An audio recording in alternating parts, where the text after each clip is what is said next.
What's up guys? Welcome ulit dito sa ating YouTube channel. So, sa video na ito is magmamodify tayo ng canister.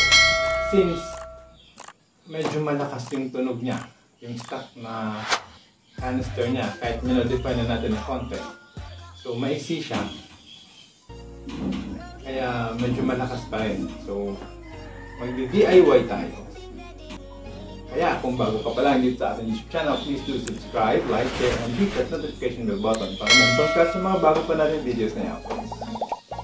So, panoorin mo yung video na ito hanggang sa dulo para malaman mo kung paano ginawa at ano ang resulta ng ating DIY na canister. Gagamit tayo ng thermos. So, ito made of metal. Itong thermos na ito, hindi na ginagamit. So, tingnan natin kung pwede natin gawin canister itong thermos. So, yan. Ito, lalagyan natin dito yan. Okay. So, tanggalin muna natin ito.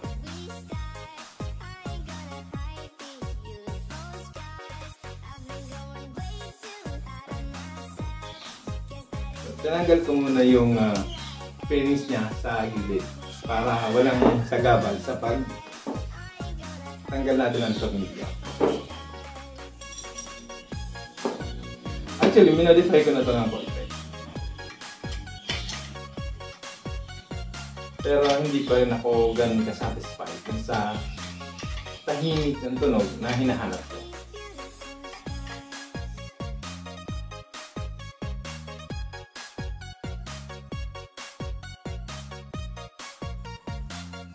Yung Raptor 87 natin na pocket bike, minodify ko na siya. Okay naman, tumahimik siya. Pero nasa-challenge pa rin ako paano pa mas patahimikin yung tunog ng ating pocket bike.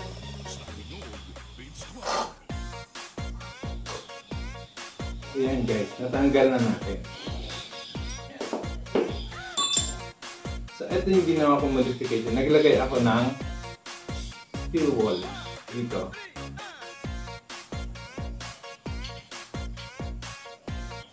And at the same time, dinagdagan ko yung butas ng tubo. So, dahil maiksi siya, so maiksi, malakas pa rin yung tunog niya.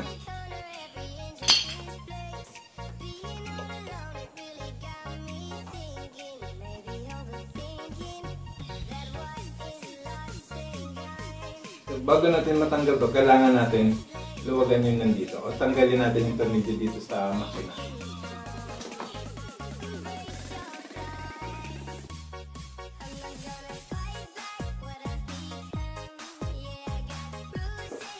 Ayan. So pag naluwagan na natin yun, matatanggalan natin.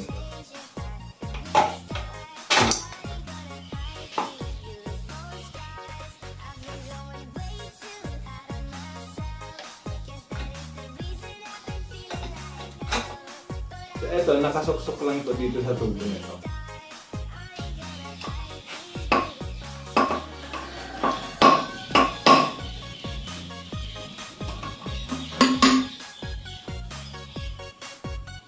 So, ito guys, meron siya dito sa loob. So, tanggalin natin yan para makalusot yung tubo natin na ilalagay dito.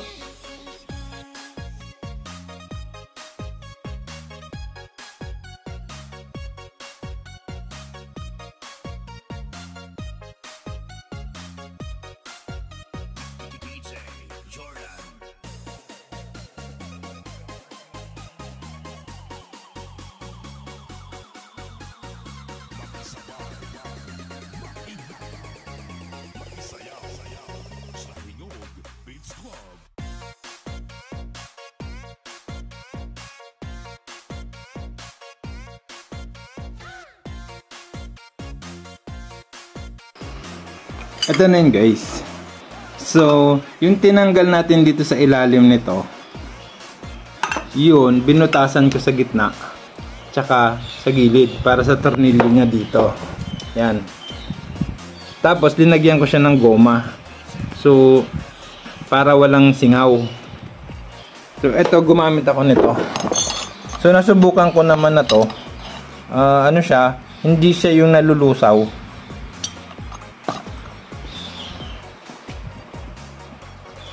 Ayan. Tapos, ito, isusuksok natin dyan. Babalik natin. And, nagputol din ako ng tubo. So, ito maliit na tubo. Isusuksok natin doon. Tapos, butasan natin ng maliliit sa gilid. Right? So, guys, ito yung tubo. So, bubutasan natin dito yung maliliit.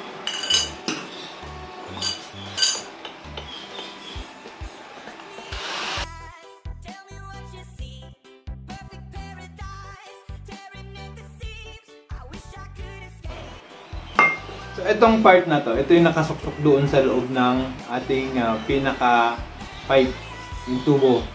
Tapos, butasan natin to.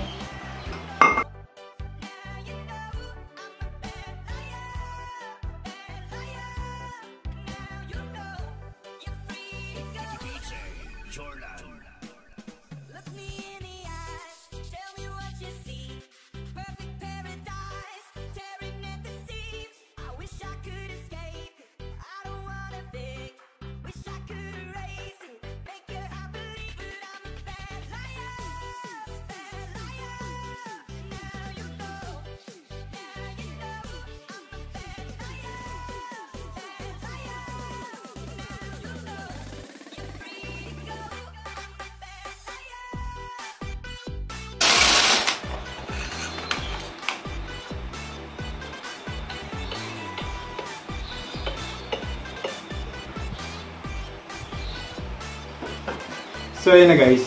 May butas na yan. Ayan. Tinagos-tagos ko na yung butas. Ayan, para makakalabas yung hangin na. Ay. So, ito na yun guys, no? Ayan, may butas na siya. Ayan. Binutasan ko na yan. So, tagos-tagos yung butas. Ngayon, isushoot na natin siya.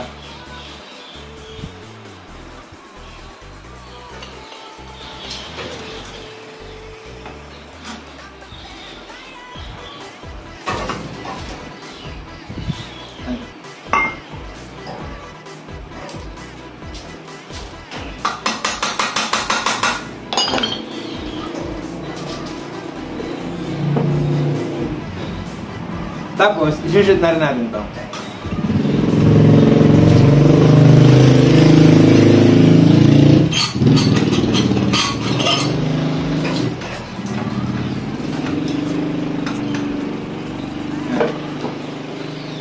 O diba? Meron na siyang asli dito.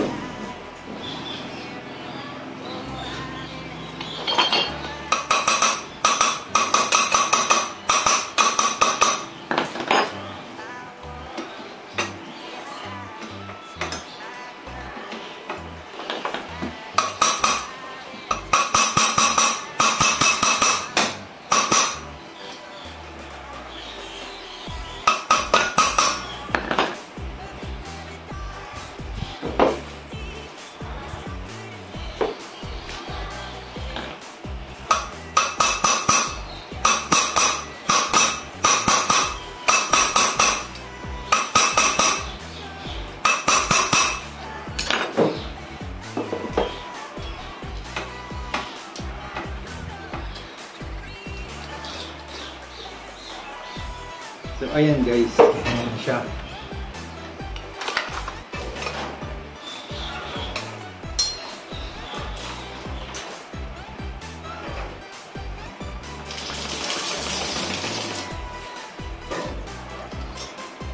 Ngayon, lalagyan natin siya. Ayan o, ganda na itsura.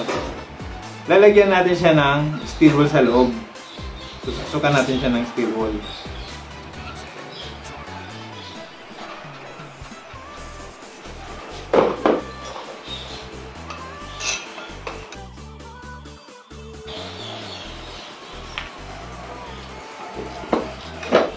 So, yung next na natin is yung dito sa dulo. So, kailangan sarado din yan para walang singaw. Ayun guys. Sa itsura pa lang, medyo heavy duty na siya. Stainless pala to. Yung nakachamba tayo ng stainless. Okay? So, mas maganda. Kasi ang kunat niya butasan. So, ayan. Yun. So, ngayon, ito yung dulo nito. Kailangan natin matakpan. Try nga natin.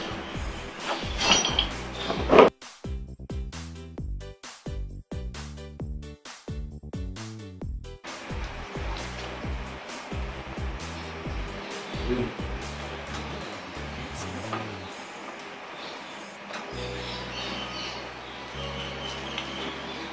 Yan. So, mas malaki na yung canister niya. Ayun, oh. Yun. So, ngayon, lalagyan natin to ng bracket dito. So, may ginawa na ako dito. Yero lang din to. Sana pasok. Ayan, guys. So, pwede na siguro natin i-sound check.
So yun guys, yung ginawa natin. Recap lang natin.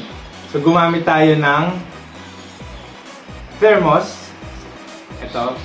And then, binutasan natin ilalim. Linagyan din natin siya ng goma. So ito yung ginamit yung goma. Para walang singaw. Tinornilyo natin. Tapos yung lagay tayong tubo. And may butas-butas yung tubo. And naglagay din tayo ng steel wool sa loob. Yan. So, yan guys, binakit natin. So, maraming salamat sa panonood and please do subscribe sa ating YouTube channel para sa ating maraming pang mga DIY videos na i-upload. Thank you and God bless you!